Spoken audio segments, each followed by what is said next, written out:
Eu sou o Lucas, eu sou um negro de pele clara, miscigenado, tenho um cabelo crespo, uso óculos, uso um cavanhaque com uma barbicha avantajada, tenho um biotipo magro e algumas tatuagens no braço esquerdo. Sou homem, branco, uso barba, cor do meu cabelo é castanho escuro, meus olhos são verdes, eu tô com uma blusa florida, com flores coloridas, de botão e gola. Fala, Batucantes! Estamos aqui em mais um Pausa de Cocheia. Hoje aqui com ele, que é mestre em música pela Unirio, foi diretor musical, coordenador pedagógico da oficina e mestre de bateria do Bloco do Sargento Pimenta, foi professor do curso de formação do Instituto do Pasto, desenvolve várias pesquisas e apresentações com o Handpan. E eu converso hoje com ele, Felipe Ernick, meu grande amigo aí. Como estamos, meu amigo? Salve, Lucas! Tamo bem, cara. Um prazer estar aqui novamente para essa segunda temporada. Feliz, muito feliz de estar aqui contigo e com essa galera que vai ouvir a gente. Ah, total. É bacana, né? Porque a gente estava conversando aqui antes que você foi um dos convidados quando o Pausa de Cocheia ainda eram as lives do Instagram, né? E aí a gente estava trocando essa ideia aqui que justamente a gente está voltando, né, com outro formato, né? E que prazer ter você aqui de volta mais uma vez, né? Tá, já é um parceiro de longa data aí do projeto. Para começar, eu queria te perguntar, Felipe, você tem desenvolvido vários projetos com o Handpan, né? E ele está até aí no fundinho, né? A gente já consegue ver ele. Queria te perguntar, vamos começar do início, né? Como é que foi seu primeiro contato com esse instrumento? Primeiro contato visual faz muito tempo na Europa, vi a galera tocando, já achava alucinante, né? Muita gente tocando na rua na Europa, Barcelona, eu acho, mas faz muito tempo. Mas depois, mais recentemente, quando eu peguei assim para tocar mesmo, foi em Alter do Chão, no Pará.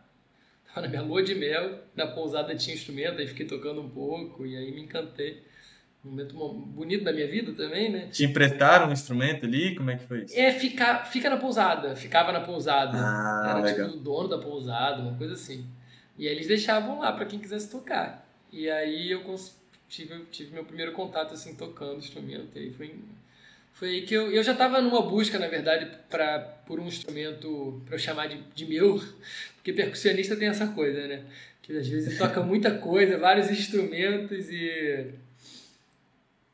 aí não se especifica, não estuda, se aprimora num específico. Tem gente que sim, é pandeirista, e tem, né? Também Rosa É, Moeiro, tem também isso, claro. Mas muitos percussionistas tocam muita coisa, que era o meu caso. Na verdade, como eu também sempre dei muita aula, sempre dirigi grupos, então também sempre fiz funções grandes, assim, para além de estudar um instrumento. E estava nessa busca, assim, de encontrar um instrumento, e principalmente para também desenvolver meu lado mais melódico e harmônico. E aí caiu como uma luva, né, o handpan. E aí um pouco você já tinha uma carga, assim, algum instrumento melódico que você dominasse mais?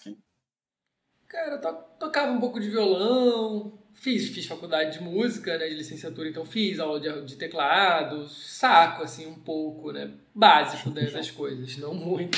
Não dá pra dizer que eu sou tecladista, nem violonista. Cantei em coro, essas coisas, assim, A experiência ali que a própria academia fornece, assim.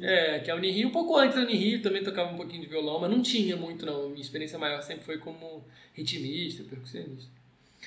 Mas aí, continuando a história, foi isso, 2018, e aí em 2019 eu investi, e aí fiz uma pesquisa grande, aí comprei meu primeiro instrumento. Esse já é meu segundo, na verdade. Então, desde 2009, 19 que eu tenho ele. Você tem dois handpans, então. Na verdade, o que eu tinha anterior eu fiz uma troca com essa. Eu vendi e aí comprei. Comprei esse numa parceria, na verdade, com um super desconto. Esse instrumento que eu tô agora é o instrumento da Satya, Sound Sculptures, que é do Antônio Arvin e do Pedro. Eles são irmãos que fazem em São Paulo, são cariocas, mas fazem em São Paulo. E o meu primeiro era da Mudra, da empresa também de São Paulo, do Rafael Ortega. Mas agora eu tô na parceria com a empresa, estou sendo endossado pela Satya. Ah, E aí eu da vou hora. pegar mais um, ele vai me dar mais um daqui a pouco. E aí você vai ficar com dois. Isso, aí sim eu vou ter dois que eu vou E conseguir. qual vai ser a diferença entre esses dois aí que você vai ter? Assim? Esse aqui é uma escala de Ré menor. Eles chamam de. No handpan tem nomes das escalas, é um Kurd, que vem das escalas curdas. Os curdos, né? Da sociedade curda e tal. É um tipo de escala específica, mas é um Ré menor, basicamente. E aí o Sim, outro, a ideia é complementar, para eu poder fazer cromatismos, outras tonalidades, tocar. Porque o instrumento que eu tinha antes desse era um instrumento que eu. No próprio instrumento eu já tinha possibilidade do Ré maior e menor, por exemplo. Nesse não. Nesse sim. ele optou, porque ele é mais interessante pro fenômeno acústico do instrumento, pro som ficar mais bonito, ser uma escala só. Porque aí tem todo um fenômeno de construção do instrumento físico, que se você bota notas alteradas da escala, vai ficando mais difícil de você ter uma qualidade de som maior e de conseguir ter uma extensão, uma tessitura grande. Então nesse Uhum. eu tenho um si bemol 2 e vou até o lá 6, então eu tenho uma tessitura muito grande que no outro não tinha. No outro eu ia do Ré 2 ao Ré 5. Era menor, não tinha os gravões nem os agudinhos. Então agora eu tenho mais possibilidades com esse. E o meu próximo vai ser um Dó sustenido menor, que vai complementar Que esse. aí vai expandir ainda mais. Que aí eu vou ter meio que teclas brancas e pretas, né, do teclado. Assim. A ideia então é tocar com dois handpans. Isso. Bacana. Na verdade, tem gente que toca com seis, tem os caras sinistros, assim, que tocam com vários, fazem música erudita do alto nível, tocam Bach, Chopin, umas coisas bem. Um cara especificamente da França, bem bonito o trabalho dele. Mas normalmente a galera toca com um, às vezes com dois, é isso.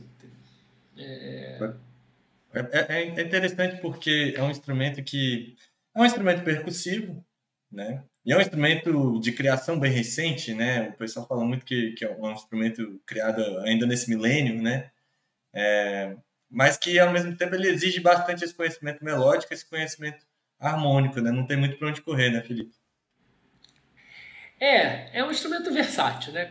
Assim como vários instrumentos, e por ele ser percussivo, numa primeira instância, né, num primeiro momento, ele é muito intuitivo e muita gente toca sem conhecimento melódico e harmônico. Então é possível também você ter uma forma de tocar que você não conheça as notas que estão ali, harmonia, melodia. Mas se você conhece, você consegue aprimorar teu trabalho mais, e é o que eu venho fazendo já há um tempo, que é pensando nessa música brasileira, né? Na música também, trabalho que eu fiz muito de música de câmara, de choro, mas também a música de cultura popular de forma geral, mas muito da música erudita brasileira, assim, que demanda um pouco um apuro maior nesse sentido melódico e harmônico. Bacana. E um papo que eu ainda não troquei contigo, que eu olhei assim, caraca, isso aqui vai ser legal de botar o papo em dia. Você desenvolveu um mestrado aí também, né? Com base no instrumento. Como é que foi essa experiência? Pode crer, eu acho que quando a gente conversou, eu estava no meio do processo ou no início, talvez eu não. Eu acho que você estava começando, se eu não me Foi engano. na pandemia, é. Eu É. entrei no mestrado na Unirio, foi 2020, acho que 2020 ou 2021. Acho que 2020, não lembro se foi 20 ou 21. Mas, sim, eu fiz o mestrado justamente sobre o instrumento. Eu fiz o mestrado profissional no ProEmus, que é o programa de ensino das práticas musicais da Unirio. E o mestrado profissional, não sei o quanto que você, a galera conhece, entende, né, da diferença, porque o acadêmico você escreve Uhum. uma dissertação. E no mestrado profissional você não escreve uma dissertação, tem que escrever artigo, tem que escrever um tanto, assim, pelo menos nesse. Mas principalmente você apresenta um produto ou um artefato, né? Você tem que escrever sobre ele também, desenvolver ele academicamente nessa perspectiva escrita, né? De refletir sobre essa sua prática. Mas basicamente a ideia principal é você desenvolver um produto. E aí o produto que eu desenvolvi foi o site, que é www.panelademão.com. E aí eu nesse site e no artigo que eu escrevi sobre o processo e as outras coisas que eu fiz durante o mestrado, todas têm a ver com essa perspectiva da música brasileira no handpan. E é por isso que eu chamo de panela de mão, e a minha orientadora frisou. Eu já chamava, mas a Maria Tereza Madeira, pianista, que foi quem me orientou, maravilhosa, A gente até criou um duo junto, duo piano e panela, então a gente extrapolou o terreno da academia para ir para o artístico. Ela falou desde o início essa coisa, ó, você tem que chamar o instrumento na língua português, no português, ainda mais porque você vai fazer esse trabalho. Ninguém chega no Brasil e chama teclado de keyboard, né? As pessoas chamam de teclado, então, ainda mais fazendo um trabalho. Mas muita gente não conhece o instrumento. O instrumento é muito recente, como você falou, né? Ele é do ano 2000. Mas aí nesse mestrado eu fiz uma super pesquisa de várias naturezas, tanto dessa contextualização histórica, assim, da origem dele, que ele é criado no ano 2000, mas ele é inspirado no tambor de aço caribenho, né, de Trinidad e Tobago. Então ele é o steel drum, né, que o pessoal fala. É uma mistura do steel pan, steel pan. Drum, steel pan ou steel drum, que são os dois nomes que a galera chama, mais com o gatam, que é um instrumento indiano, que é uma espécie de moringa, é um udu, né? O gatam é a moringa indiana. Então o casal suíço que criou o instrumento, ele trabalhava numa fábrica de steel pan e recebeu um cara com gatam e falou, vamos juntar as duas coisas. Aí fizeram esse formato, que a galera chama de formato de disco voador, né? Com as duas conchas, sendo que a concha de baixo tem um buraco que dá a sonoridade, tipo a sonoridade da moringa, que tem o fenômeno de Helmholtz, que é o fenômeno que dá esse... que também faz com que as notas ela fique multiplicando ali, então tem o fenômeno da simpatia. O instrumento tem umas coisas muito interessantes na construção dele, na história dele também. E aí eu discuto muito sobre isso no mestrado, no site. Eu tenho alguns textos que estão no site falando sobre essa história. Também eu critico um pouco a visão que os criadores têm do instrumento, porque eles, num determinado momento, proibiram a palavra drum. O instrumento começou a ser... Ele, no início, Claro, isso aí não é um tambor, isso aí é uma coisa diferente. Exatamente. Eles falam isso. Eles falam que... Eles criaram como hang, H-A-N-G, que significa mão no dialeto deles. E logo ele foi popularizado como hang drum. Muita gente, nos Estados Unidos, um cara começou a popularizar, muita gente ainda hoje chama o instrumento assim. Só que aí o casal criador proibiu, falou, esse instrumento não é um tambor, ele é uma escultura sonora, ele não pode ser tocado muito forte.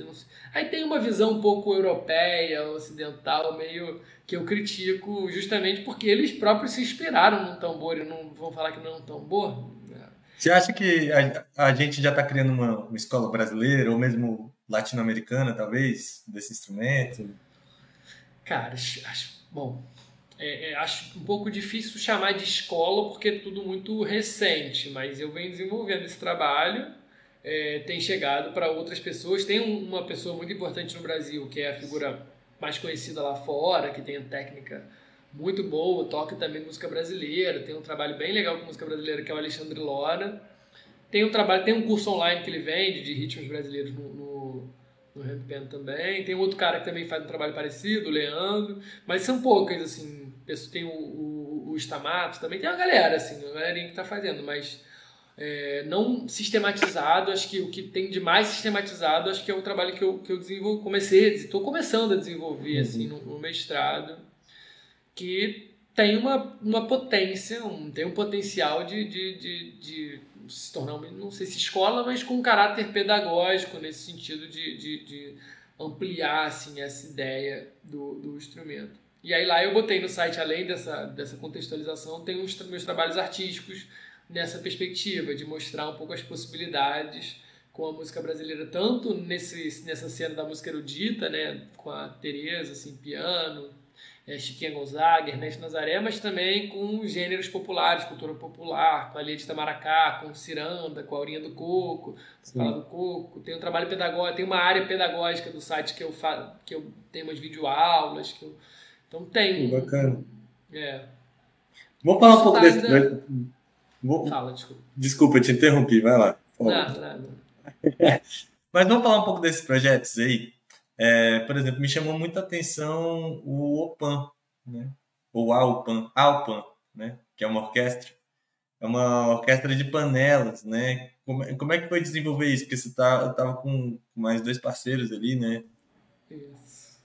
A OPAN já teve pelo menos 2 formações. A formação inicial era um trio, né? orquestra meio camerística demais, não sei se daria para chamar de orquestra, mas tinha uma vontade. Porque como o instrumento é muito tocado por uma pessoa só, quase tudo que a gente vê é solo, você tocar com outra pessoa já é um negócio, com mais duas... Então, não, eu chamei de orquestra porque era uma brincadeira, mas aí depois, de fato, eu criei um trabalho que também... tudo está embrionário, né? Tudo está em construção, na verdade. Então, teve essa primeira formação com mais duas pessoas, com o Dudu Lacerda e com o Gustavo Faleiro, que foi o trabalho que a gente ensaiou durante 6 meses para fazer 3 arranjos, e aí a gente fez uma gravação que também não foi uma gravação super profissional, mas a gente falou, vamos gravar logo e vamos botar pra jogo, então a gente botou isso pra jogo aí nas plataformas. Sempre é bom registrar, né? Quando a gente tá com a coisa ali, né? Fresca ali, é bom já botar no mundo, né? Exatamente. Não, e foi bom, porque depois de um tempo, cada um com as suas vidas também, a gente não conseguiu continuar se encontrando, então a gente fez um trabalho, tipo, 3, 4 meses de ensaio, gravou, e aí meio que acabou, assim, essa formação, mas ficou gravado, eu só fui mixar e masterizar 1 ano depois, tal. Que aí foi quando eu fiz essa mixagem e a masterização desse registro para lançar a Opan, e aí sim tem mais cara de orquestra, isso foi no ano passado, num show que eu fiz, que era um show meu, com convidados, e no final teve a Opan tocando 3 ou 4 músicas. Então, eu organizei, eu acionei as pessoas, várias pessoas que não são, enfim, várias, porque acabaram sendo 9 pessoas, e acho que 7 tinham instrumento, outras 2 não tinham, mas eu consegui um outro instrumento, que aí essas 2 pessoas tocaram. Então ficou um grupo que dá para chamar de orquestra, que acho que 10 pessoas já dá para chamar de orquestra, de câmara, né? Uma orquestra. E é um negócio já bem inédito aqui no Brasil, né? 10 pessoas tocando panela de mão aqui, né? Na verdade, no mundo tem uma pessoa fazendo um negócio nos Estados Unidos, eu vi não sei quem na Índia, mas assim, se tem 3, é muito, eu acho, entendeu? Não tem. Então eu reuni uma galera, foi uma trabalheira, porque assim, nem todo mundo era músico, musicista, a galera que tinha acabado de comprar instrumento, a galera que tocava meio assim, pouca gente conhecia muito. Então... Imagino que essa parte da didática foi fundamental nesse processo, né? E algumas coisas podem ter sido desenvolvidas a partir daí também, né? Já que algumas pessoas, alguns membros tinham que desenvolver essa cultura do instrumento também, né? Exatamente. Teve muito isso no processo. Então eu tive que saber todas as notas de todo mundo. E também tem isso, né? Porque como o instrumento ele não é padrão, cada um tem uma escala, então também você não tem como ensinar um negócio assim, é assim ou é assim. Você tem que quase sempre personalizar e fazer um negócio bem específico. E aí a minha experiência de sala de aula, né, como professor, ajudou muito nesse processo a conseguir fazer a coisa ficar de pé rápido, porque a gente também não teve muito tempo, teve 1 mês e pouquinho de ensaio, assim, não foi muita coisa. E aí botou de pé uma participação nesse show meu. Foi muito legal, deu super certo e tal. Mas essa coisa de escolher cada nota, quem toca cada nota, e passeios levadas, e também tem essa coisa de trabalhar muito com a rítmica brasileira, que nem sempre é simples. A gente tocou um jongo, em compasso composto, 12/8, a gente tocou uma ciranda, que é ritmicamente um pouco mais simples, e tocou um samba, batuque na cozinha, que também tem a sua complexidade, assim, então, e harmonicamente falando também. Então, assim, fiz umas viradas umas puxadas de repique, simulando o repique no instrumento,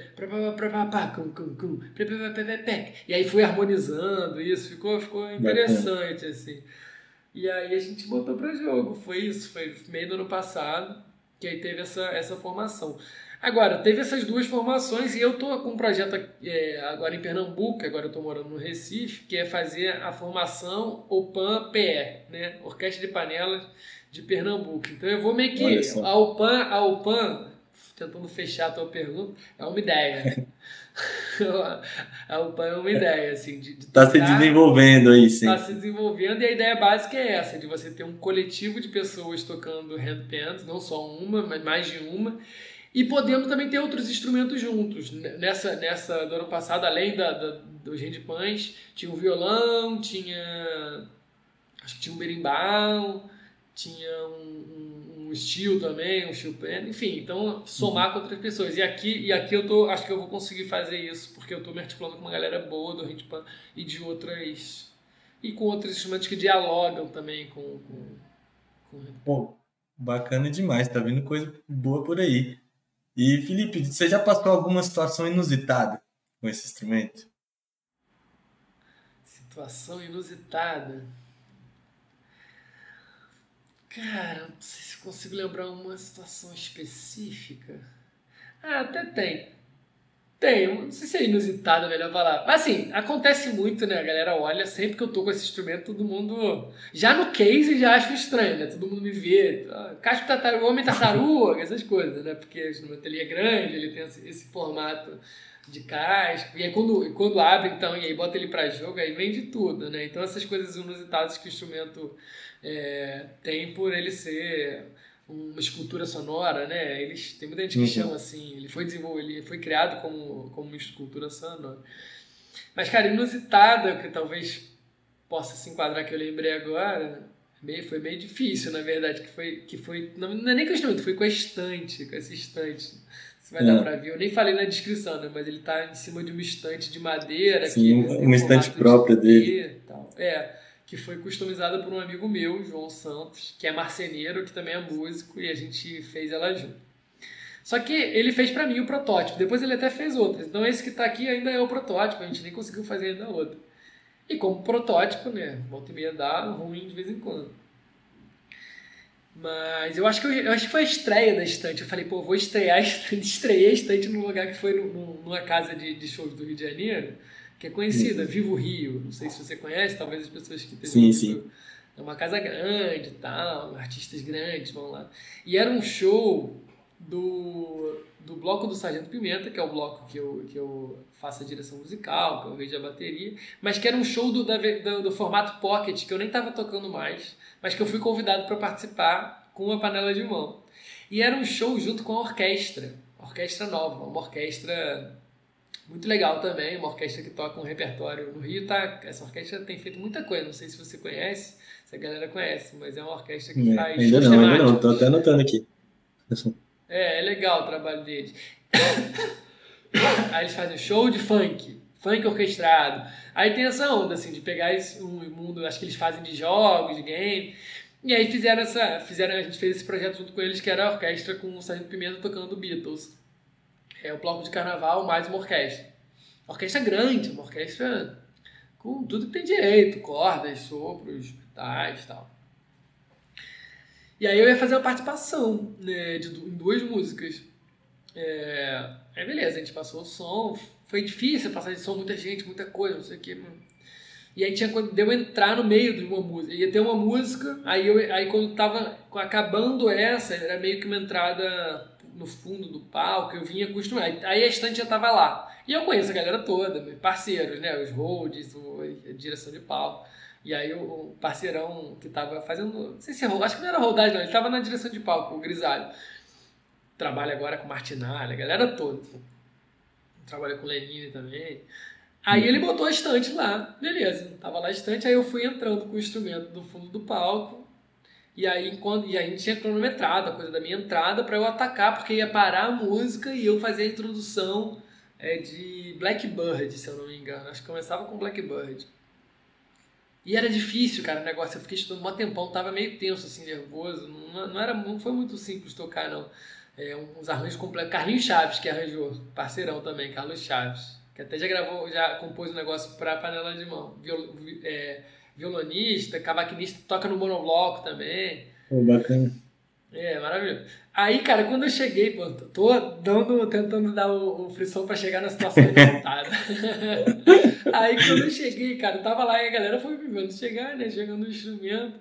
Aí, eu boto o instrumento na estante, dou uma ajeitadinha, porque tem as notas de baixo, na concha de baixo, que eu tenho que acertar, tal, não pode ficar em pé, tem essa coisa. E tava ali o Grisalho, que é o diretor de palco ali, meio que me ajudando a coisa ficar organizada. Aí quando o maestro faz o levare pra eu atacar, crack! Nossa, na hora! Aí a estante quebrou, cara, a partezinha dela assim, rachou. Caramba! E aí o maestro ficou no levare, ficou aquele momento de tensão, meio assim. E aí o Grisalho tava ali pertinho, ele pegou a estante, segurou a estante, e aí ele foi a minha estante. Eu Dali fiquei até o fim do show. dali até o fim da participação, exatamente, ficou ali. Putz.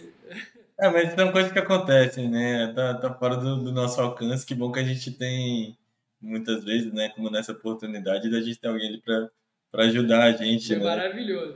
O Grisalho me segurou, a gente ficou falando, pô, você é minha estante, você me segura, ficou zoando. E Felipe, recentemente você também teve a oportunidade de mostrar seu trabalho ali no Caldeirão do Mion, né? Da Rede Globo. Como é que foi essa experiência aí? Tocou catibuca e tudo, né? É, cara, pode crer, pô, maravilhosa ela, luxuosa. Uma base lá pra mim no final do arranjinho que eu criei. Muito, ela é ótima. Gente boa, simpática, toca pra caramba. Cara, essa é uma situação inusitada também. A pesquisadora do programa me achou nas redes, assim, falou: ah, você tem um perfil do programa, quer vir? Eu fiquei meio assim, nessa coisa de programa de auditório, calor, assim, né? Muito tempo que eu não faço, não sou exatamente um calor, assim, da área. Se bem que com esse instrumento até tô começando um tanto, mas assim, já tenho uma experiência, uma estrada. Ela me achou e o que foi muito legal é que o diretor do programa é o Krieger, né? O Edu Krieger, que é o diretor musical do programa, que é um cara maravilhoso, que faz mil paródias. Não sei se você acompanha, mas volta e meia Sim, viraliza, né, as sim, paródias dele, assim. conheço. E aí a gente ficou junto debatendo o que eu ia tocar. Eu mostrei algumas possibilidades, então foi legal, assim, pra ele, pra gente, pra eu. E o Lúcio Mauro também. No final ele chegou e falou comigo, pô, muito trabalho. Eu conheço uma Gente galera fina. da banda, além da Sivuca, eu conheço o Sebuquinho, conheço a Fernanda Gabriela. O Lucinho eu não conhecia, mas foi gente boa, assim. E essa coisa, assim, o programa em si é entretenimento, né? E cabeça de jurado. Então, assim, a Juliana Paz me elogiou, falou do meu gingado, eu fiquei feliz. O Mion me deu uma zoada com isso, mas ele também ficou lá dançando, porque aí eu acabei fazendo no repertório, fiz meu repertório, assim, toquei Chiquinha Gonzaga, toquei Alceu Valença, que eu achei que também era uma coisa, toquei o Anunciação, Abre Alas, acho que eu fiz... foi isso, Abre Alas, Anunciação. E aí, eu comecei com a vinheta do programa. Eu tirei a vinheta do programa no instrumento pra Olha dialogar com a só. banda, foi legal. É. E aí no final, que foi onde a Sivuquinha entrou, é, que eu botei a Anitta. É, como é que é o nome da música? Do Bumbum? Vai malandra, né? Vai malandro, é isso, exatamente, vai malandro. Ah, esse foi o final. Ainda botei aquele vermelho que tava na época tava na moda da. Da Glória Groove. Aí É. botei no final isso, mas a galera ele nem reconheceu, mano. Aí foi legal, mas aí Pô, mas bacana, você chegou pra chegar chegando, né? Mostrando até a versatilidade do instrumento, assim, né? exatamente. Bacana. Aí foi isso, aquele cara, o Otávio Milha, pô, elogiou, gostou, falou, aí deu uma nota boa, a Juliana Paz também, um outro cara, garoto, esqueci o nome dele, ator. Mas Bacana. assim, foi legal que a Foi uma projeção é experiência, grande, né? né? Uma experiência de competição ali, em que a sua ferramenta era o handpan. Isso foi muito legal e botou muita gente da cena. E é isso, né? Vai pro Instagram, aí a coisa foi meu post que mais tem curtida, não sei o que. Essa coisa que a Globo traz, né? Da gente Sim. precisar dessa projeção. Querendo ou não, visibilidade é importante, né? Meu currículo, aí tá lá boto lá no meu portfólio, essas coisas. Bacana. Pô, mas E foi falando em legal que não fui portfólio, eu que procurei, assim. Foi tipo, ela chegou até mim, ela me achou na internet. Eu não fui, eu quero tocar no Caldeirão do Mion. Aí eu falei, beleza, vamos embora.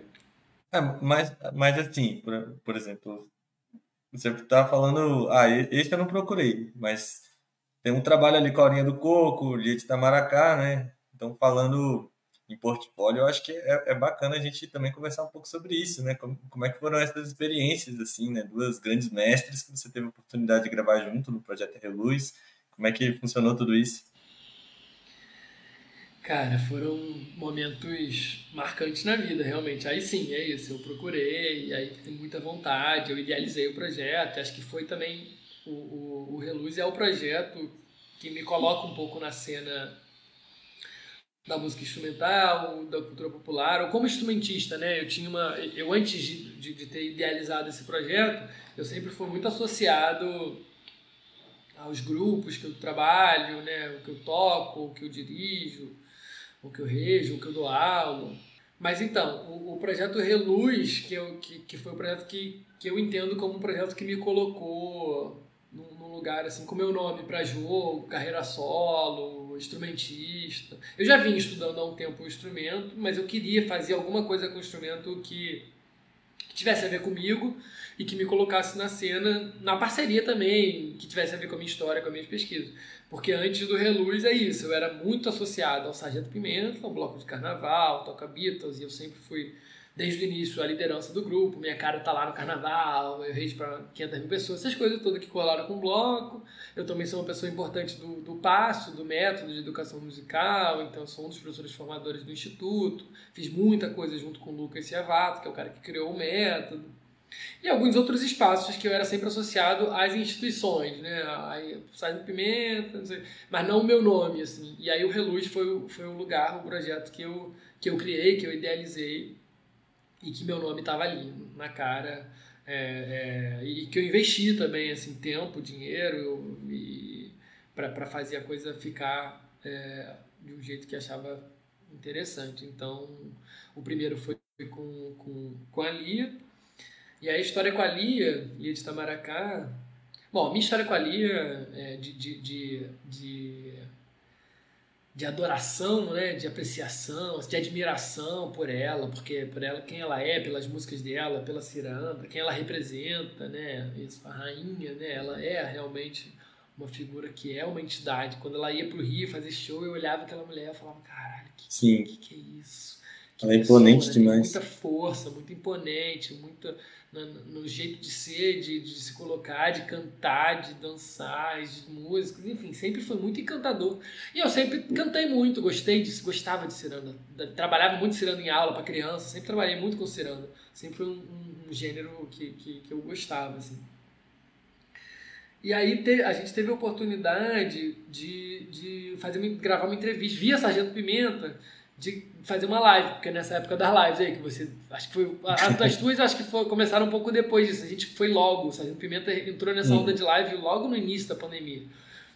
E eu que encabecei esse projeto, era a Pimenta Brasileira. Então a gente entrevistava referências da nossa cultura e a gente conseguiu o contato da Lia, porque o Zé e a Laura, que são pessoas, o Zé que é professor do bloco, ia fazer um negócio com ela, enfim, aí conseguiu e acabou que eu virei o crooner, né?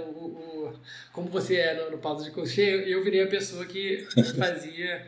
E aí eu fiquei imerso, assim, em todas as entrevistas, mas na Lia especificamente eu passei muito tempo, muitos dias pesquisando, lendo, escutando, para fazer uma entrevista, assim.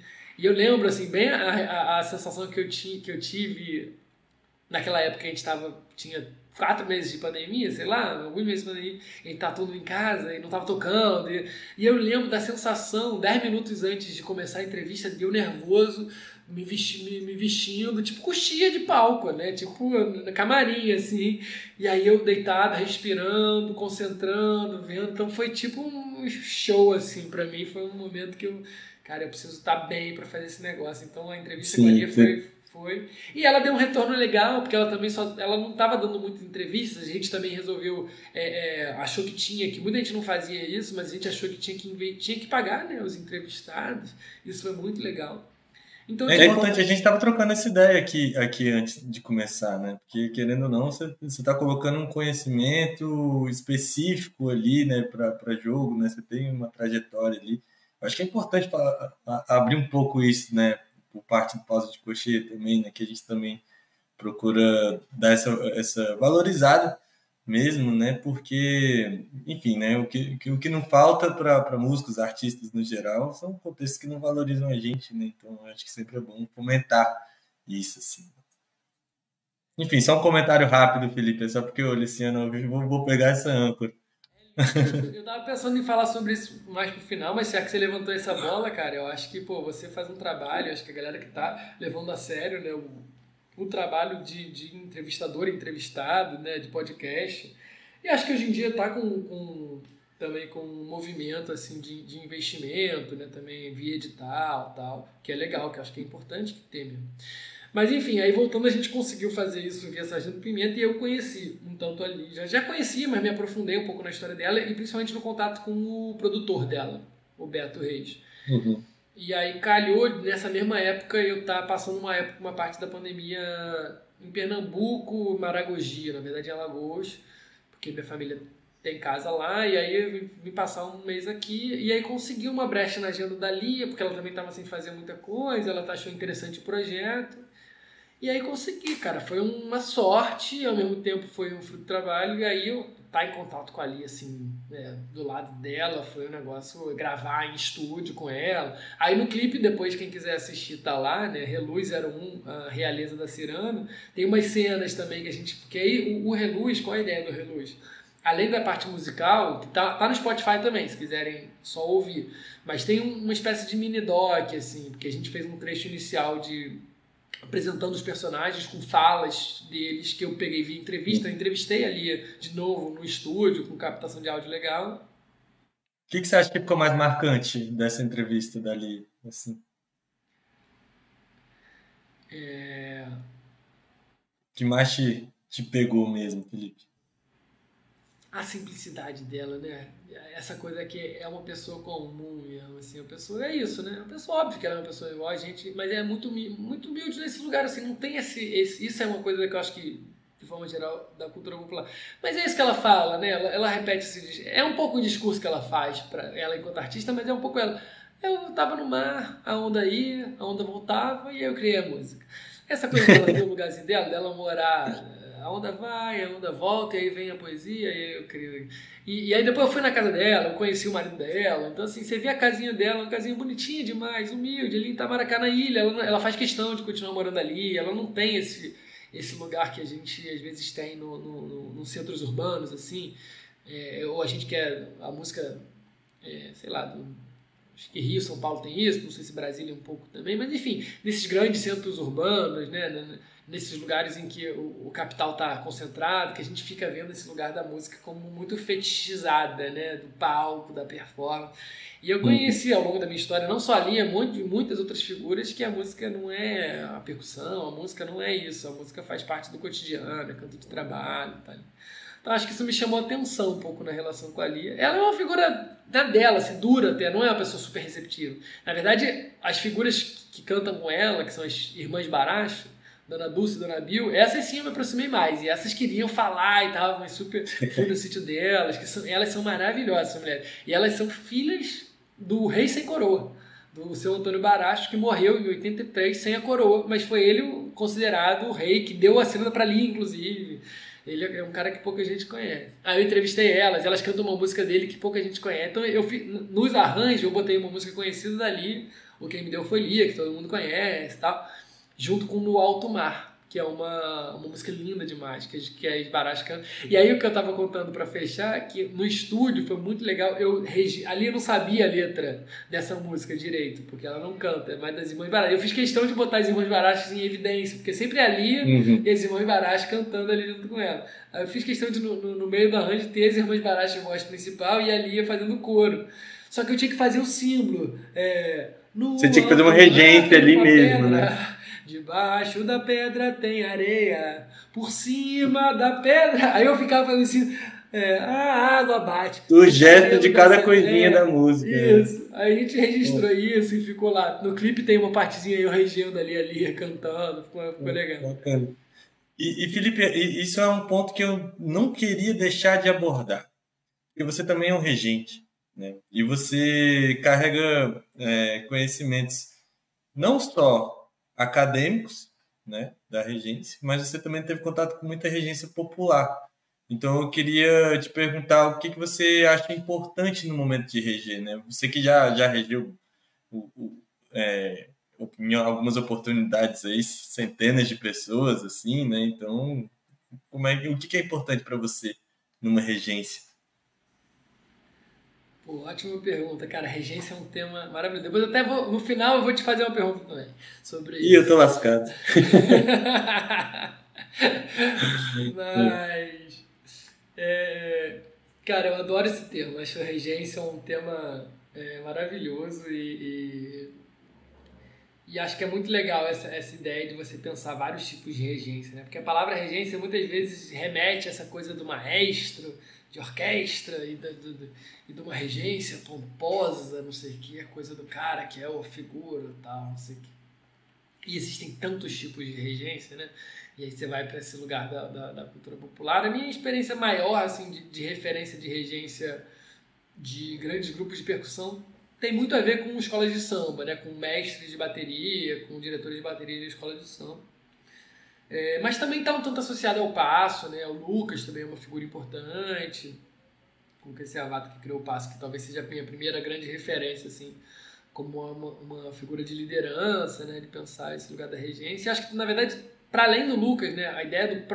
A própria ideia do passo, que fala que todo mundo pode ser seu próprio maestro, que a regência é compartilhada pelos pés, isso é uma ideia muito interessante, que tem a ver com regência, porque o que o passo faz nada mais é do que a regência com os pés, né? Com Sim, andar, com andar. Então todo mundo meio que se rege, pode existir uma figura de liderança que pode subir o andamento, diminuir o andamento, mais rápido, mais devagar, pode mudar a levada, faz símbolos também.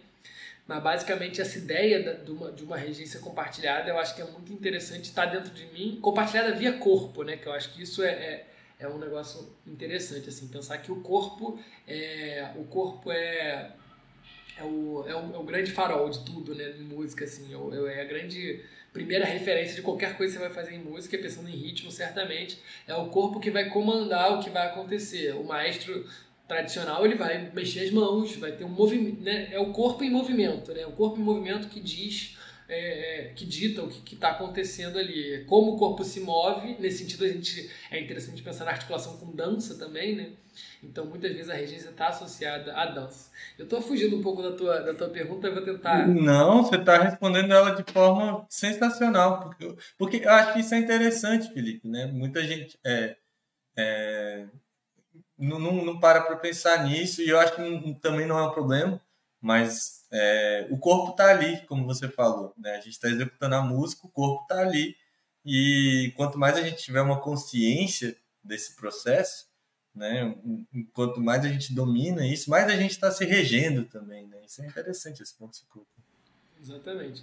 Eu acho que é isso, tudo parte do corpo e da forma como você organiza o seu corpo. E aí você tem vários tipos de organização. Então, mesmo os maestros de orquestra, né, mais tradicionais ou mais eruditas e tal, eles sabem dessa importância, então, da qualidade de movimento da sua regência. Eu fiz regência na Unirio, regência coral, principalmente regência coral, assim, com o Júlio Moretti, mas principalmente com o Carlos Alberto Figueiredo, que foi uma grande referência assim, para mim de regência, que é uma regência de coro, mas é mais de modelo de regência, de pensamento sobre regência. O Carlos Alberto Figueiredo realmente é um dos melhores professores que eu já tive na Unirio, certamente foi o grande professor, assim, tanto em regência quanto em análise musical. Foi um cara muito importante, assim, sobre o pensamento sobre música, né, de forma geral, assim. Mas eu aprendi modelos de regência, tal, da coisa mais tradicional. E acho que eu até uso, assim, alguma ideia disso nos meus trabalhos. Mas acho que a minha referência maior não é essa, não. Minha referência maior é o contato com figuras da cultura popular. Do samba, tive um contato muito grande com o mestre Odilon, Uhum. que na década de 2000 a 2010 foi o grande diretor de bateria. Começou na União da Ilha, depois foi para Grande Rio, passou por outras também. A gente deu aula junto, tal. Ele conheceu o passo, então ele foi uma pessoa que vários símbolos e várias formas de reger lá no início tem a ver com ele. Depois eu conheci outras figuras. Aí tem alguns detalhes, né? Tipo, usa o apito, não usa o apito, essas coisas, né? Tem gente que Ixi, são discussões aí enormes. E Felipe, qual foi o maior número de pessoas que você já regiu em uma só oportunidade? O Sargento Pimenta acho que foi um lugar com um grupo maior. Acho que quando a gente teve mais ritmista, talvez 160.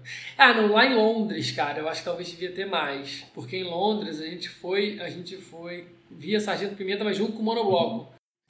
Só contextualizando, vocês estavam nas Olimpíadas de Londres, né? Vocês foram convidados a se apresentar lá. Isso.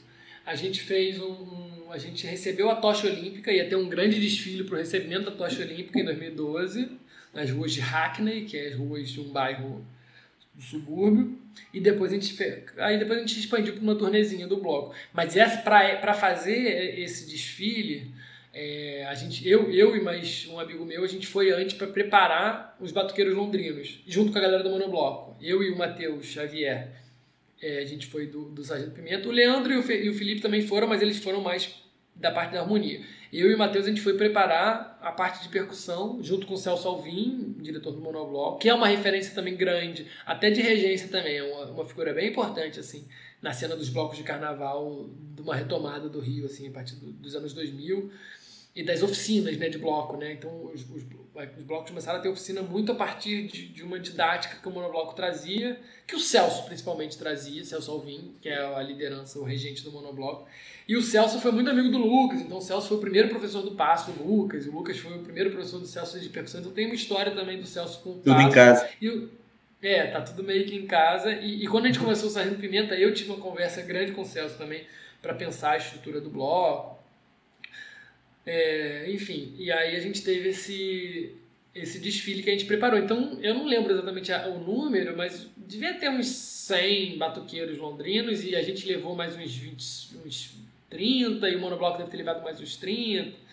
Sei lá, uma coisa assim, entre 150 e 200. Que é mais ou menos, eu acho que o que eu já regi também no Rio, assim, já regi essa quantidade. Talvez tenha sido o máximo. Mas, cara, tem uma coisa da regência, só para fechar o assunto regência, que eu acho que é o mais importante de tudo, que tem a ver com... Eu tava falando do corpo, Claro. tem técnicas, mas é uma coisa que eu falo muito, cara, que eu tenho falado recentemente bastante sobre isso, que é o olho no olho. Que é para além de qualquer coisa dessa, que é assim, você conseguir reger olhando as pessoas, sacou? Isso é uma coisa que faz muita diferença, assim, quando você tá ali inteiro e as pessoas olham no fundo do teu olho e falam, pô, esse cara tá querendo que eu toque. E tá preocupado com que eu toque, ou tá querendo que eu me divirta, ou tá... Enfim. Mas essa figura ele tá me dando essa energia aí para eu poder... Porque o regente, Sim. ele é um espelho, né? Ele é um espelho. Então, tudo é refletido. Essa ideia do espelho também é forte, assim. E no Sargento Pimenta, como a gente tem um público muito grande, a gente já botou 500 mil de pessoas na rua. Então...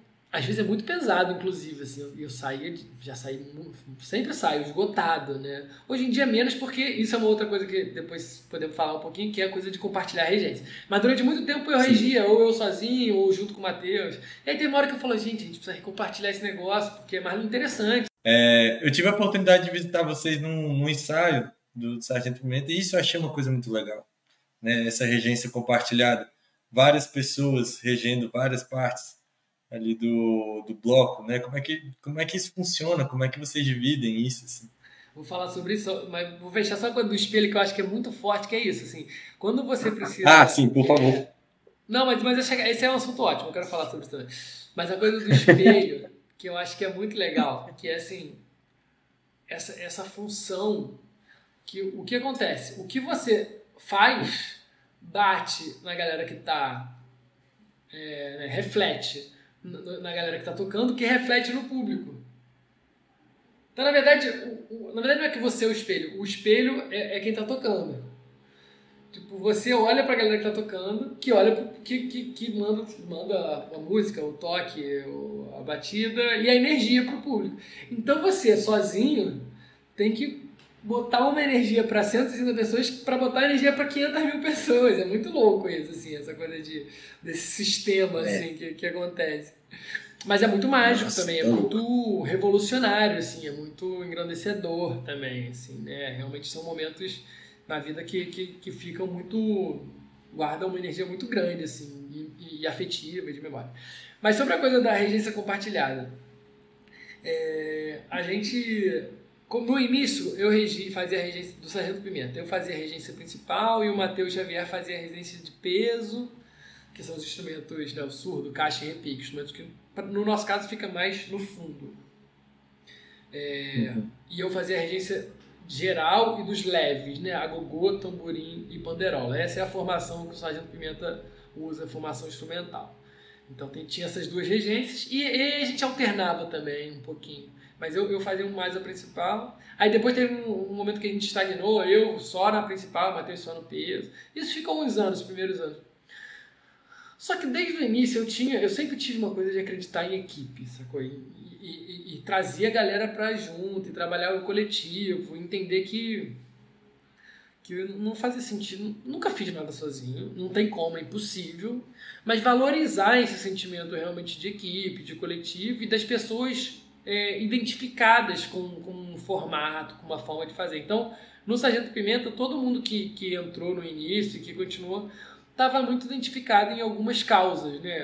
A causa da autonomia, que a gente tinha que buscar incessantemente a autonomia dos batuqueiros, que eles possam tocar autônomos, a coisa da inclusão, que todo mundo pode tocar, que são dois princípios que o Passo traz, então todo mundo era muito identificado com o Passo, e da seriedade assim, com o trabalho, mas sem deixar a brincadeira de lado. Então eu sempre falei muito sobre a brincadeira séria. Então assim, a gente vai brincar, carnaval, música, percussão, tem uma coisa da brincadeira que é importante, tem que ser lúdico mesmo, tem que se divertir aqui, mas a gente não pode deixar a brincadeira se levar para um lugar que é descomprometido, feito de uma forma displicente. Então assim, a gente tem que levar a sério a brincadeira. A gente tem brincadeira séria. Brincadeira, exatamente. Então falei muito sobre isso, né? Era meu discurso. Carnaval é brincadeira séria, vambora, galera, não sei o quê. Então todo mundo identificado com esses princípios. E aí teve um determinado momento que a gente falou, gente, vamos experimentar esse negócio de outras pessoas regerem. E a galera começou e foi muito legal. Foi um processo meio que foi indo. A gente também estava um pouco cansado de ter que o tempo inteiro ficar muito na função. Eu, o Matheus e tal, a gente falou, vamos dividir um pouco, vai ser bom pra gente poder observar, também tinha isso, que a gente não conseguia ver o show, então a gente não conseguia ter uma análise de fora, então a gente queria muito, em algum momento, poder ter uma observação não de dentro, que ia ser um outro olhar sobre a coisa. E aí a gente começou, e aí depois que a gente começou, a gente nunca parou, assim, de sempre ter esse compartilhamento de regência, aí tem um estudo, né, e aí tem a ver, conectando com o papo anterior sobre regência, que assim, aí tem os movimentos, e era legal, porque a gente começou a mapear os movimentos, planilhar os movimentos, inclusive, né, e fazer estudos de regência, era ensaios, encontros para estudar regência de bateria de carnaval, de oficina de carnaval. Aí a gente conversou com alguns mestres de bateria, conversou com o Júlio Florindo, e com algumas figuras importantes, assim, que estavam próximas da gente, mas que sacavam dos... Aí tem o samba, por exemplo, você pode botar a mão pra cá e pra lateral, tem gente que coloca a mão pra cá e depois faz um levar e assim. Tem vários tipos de como é que você bota a mão, se bota pra frente, bota pro lado. Os surdos estão no meio, o surdo de primeira tá no meio, o surdo de resposta aqui. Aí tem umas organizações... Muito tem a ver com a pulsação, tem muito a ver também com os graves, às vezes tem a ver também com a clave, aí depende, a regência vai depender um pouco de qual música, qual gênero, qual ritmo. Mas a gente começou a estudar a regência coletivamente com a equipe, e aí é muito legal, porque não é todo mundo fazendo igual, que é ótimo, tem que ser mesmo, cada um tem o seu estilo de regência, cada um tem gente que é mais expansivo, tem gente que é menos. Eu, por exemplo, hoje em dia, eu já fui muito caxias com coisa de regência, mais certinho. Tanto é que a galera vê vídeo meu do primeiro ano do bloco, eu era assim, durão, assim, meio raivoso e meio, porra.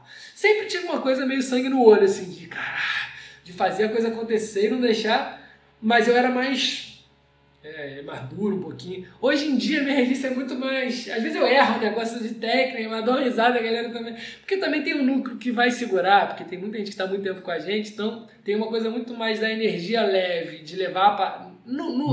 Isso no show, né? Também tem isso. A diferença entre o que é ensaio, o que é desfile, o que é show, que também são coisas...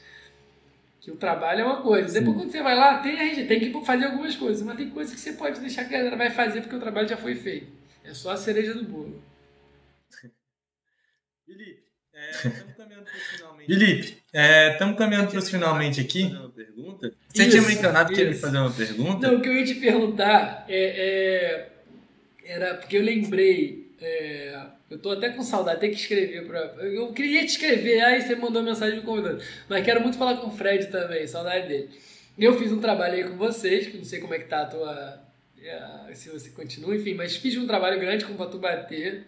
E volta e meia eu lembro, aí fico lembrando. E aí você fez essa pergunta sobre regência, e aí eu fiquei lembrando dos meus momentos aí, com o Fred, também com vocês, assim. E dessa relação com a coisa do grupo, do coletivo. Mas eu fiquei pensando na regência, que eu queria saber como é que foi pra você, assim, receber a mim como regente, ou até outras pessoas. Como é que é, assim, você ver figuras diferentes, Uhum. ser regido por pessoas diferentes? Cara, para mim é interessante porque foi um dos meus momentos de aprendizagem de regência, né? Na verdade, né? Só contextualizando o pessoal que tá ouvindo, tá assistindo. Felipe esteve aqui em Brasília, né? Fez um trabalho, algumas oficinas, né? Você veio aqui algumas vezes, né? E era uma época que eu estava mais atrelado com o Pato Bater, que é um grupo liderado pelo Fred Magalhães, inclusive um abraço para o Fred. E aí foi um episódio que eu aprendi muito sobre regência, né? E não só esse episódio, mas também a própria vivência do Pato Bater, aprendi muito com o Fred nesse sentido. Aprendi com várias pessoas aqui em Brasília também. E nesse meio tempo que a gente não tem trocado tanta ideia, Felipe, correria daqui, correria daí, né? Também fui avançando no curso de música da UNB, né? No curso de música na licenciatura aqui. E eu tive a oportunidade de estudar regência com uma professora chamada Isabela Sequef, que ela conseguiu aproveitar, ela conseguiu moldar muito do que eu já sabia, né? Ela conseguiu me direcionar muito, assim, né? Ela vem de uma escola de regência coral, né? Regência orquestral, e ela conseguiu pegar vários movimentos que eu já fazia, vários conhecimentos populares mesmo, e dar uma direcionada para isso, né? Então, por exemplo, a pergunta que eu te fiz ali sobre os diferentes tipos de regência não foi à toa, né? Que eu olhei assim, caramba, agora eu tenho uma outra visão sobre regência, eu queria trocar uma ideia sobre isso com o Felipe, né? Então, enfim, né? Paralelamente é uma coisa que eu também tenho pesquisado, tenho estudado um pouco, assim, tem sido bem bacana, assim, né? Quando eu pensei em você como convidado, eu olhei assim também, não, também quero ter um regente na minha galeria do Pausa, né? Mas vamos lá, eu tenho uma última pergunta para você, Felipe. Eu queria te perguntar qual conselho você daria para quem está começando agora, para quem está entrando nesse universo da percussão agora? Boa. Aquela pergunta de coach, né? Engraçado. Eu recentemente, no mestrado, eu organizei um simpósio, um colóquio. E aí a gente fez uma mesa redonda que eu que coordenei também. Não, Ah, não, minto. No ano eu coordenei uma e depois no ano seguinte me chamaram para eu ser. Pra eu falar sobre o meu trabalho e tal. E aí no final perguntaram meio que isso. O que você. Essa mesma pergunta, assim. O que você indica, sugere para quem tá começando e tal. E aí, eu tô tentando lembrar o que eu falei na época, que hoje em dia acho que eu diria talvez outra coisa. Mas na época eu falei, foi engraçado, porque era eu e mais 3 pessoas, e aí virou um negócio. Depois eu vou até procurar esse, que é um negócio legal, depois eu vou te mandar. Que aí virou um negócio, seja não sei o que, faça não sei o que e não sei o que. Aí virou assim, tipo, o mote do negócio que os professores falaram. Entregou o discurso do coach. Não, e tinha um negócio que uma mulher falou que eu nem lembro o que era, mas era amarre o camelo. Aí era uma metáfora que ela fez com não sei quem. Aí ficou, amarre o camelo, faça não sei o que. Eu acho que eu falei, respire. Eu acho que foi isso que eu falei. Respira e acredita. Na época foi isso. Tipo, pare um tempo sempre pra você conseguir respirar. Que era um momento que eu tava assim, muito angustiado com um monte de coisa. Eu precisava de uns tempos pra respirar. E acreditar também no seu trabalho e tal. Mas acho que isso não é pra quem tá começando, não. Isso era mais pra um discurso pra quem já tava na cena, fazendo. Cara, pra quem tá começando, eu acho que assim... busque caminhos, né? Eu sou muito eu acredito muito na força de um bom professor, de um bom método, de um caminho, assim, de uma estrutura que te guie, sabe? Tente achar uma coisa que te guie, que faça sentido para você. para mim teve vários momentos diferentes, em vários caminhos diferentes, mas eu acho que isso é importante, você ter um norte. Eu até estou no momento precisando de algum norte, porque eu também estou fazendo muitas coisas, assim, quando a gente abre muita frente, às vezes é difícil, porque aí você tem que... Qual é o norte, ou qual é o caminho? Então, assim, tente organizar um pouco a tua vida para buscar os caminhos. Ache um bom professor que você curta, um bom regente, sei lá o que você vai fazer exatamente, mas tente achar uma pessoa, um método, um formato para você investir um pouco de tempo naquilo, pelo menos, até você... Porque a gente vive num mundo, acho que também tem isso, a gente vive num mundo, essa coisa da... stories, né? Instagram, tudo é muito rápido. Informação bombardeada, né? Aí 3 dicas, e aí você vai. Então, assim, a gente tem um pouco mais de dificuldade tem tido dificuldade, não ver filme mais, só ver série. Essas coisas, de entrar em contato com o negócio e você conseguir tentar se aprofundar um pouco mais, assim, tenta acreditar num caminho e vai nele, segue um pouquinho ele, assim, antes de ir para outro, entendeu? Tenta seguir alguns caminhos antes de tentar 1000 coisas. Eu acho que isso para quem está começando, me parece uma boa dica. Bacana. Felipe, queria te agradecer. Para mim foi um prazer enorme botar as ideias em dia assim com um grande amigo assim que é você, e também ter os seus conhecimentos, né, à disposição do Pausa, né? Você que tem vivências diferentes aí, com instrumentos diferentes, com metodologias de ensino, né, principalmente a do Passo, né? Que bom que você pôde compartilhar um pouco isso com a gente, e obrigado pela sua participação. Pô, Lucão, eu que agradeço, cara, o convite, um prazer estar aí conversando contigo, falando sobre música, percussão, carnaval, regência, métodos, instrumentos diferentes, pô, todos assuntos interessantíssimos, me agrada, espero que a galera tenha curtido e parabenizo o seu trabalho também. Eu acho que o Pausa de Cocheia é um podcast importante. A primeira temporada acho que eu ouvi quase tudo, cara.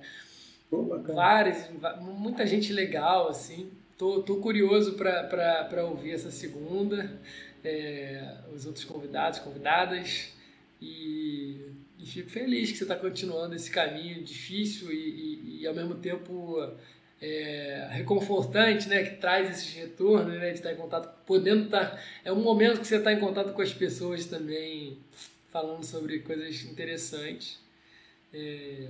Obrigado. É isso. Valeu, cara. Agradeço também a equipe aí, que está por trás talvez você faça uma vinhetinha, né, no final. Mas... Já vem os créditos, a gente vai saber o nome de todo mundo que faz o Pausa de Cocheia acontecer. E, Felipe, é isso. Muito obrigado. Gente, até a próxima e vamos nessa.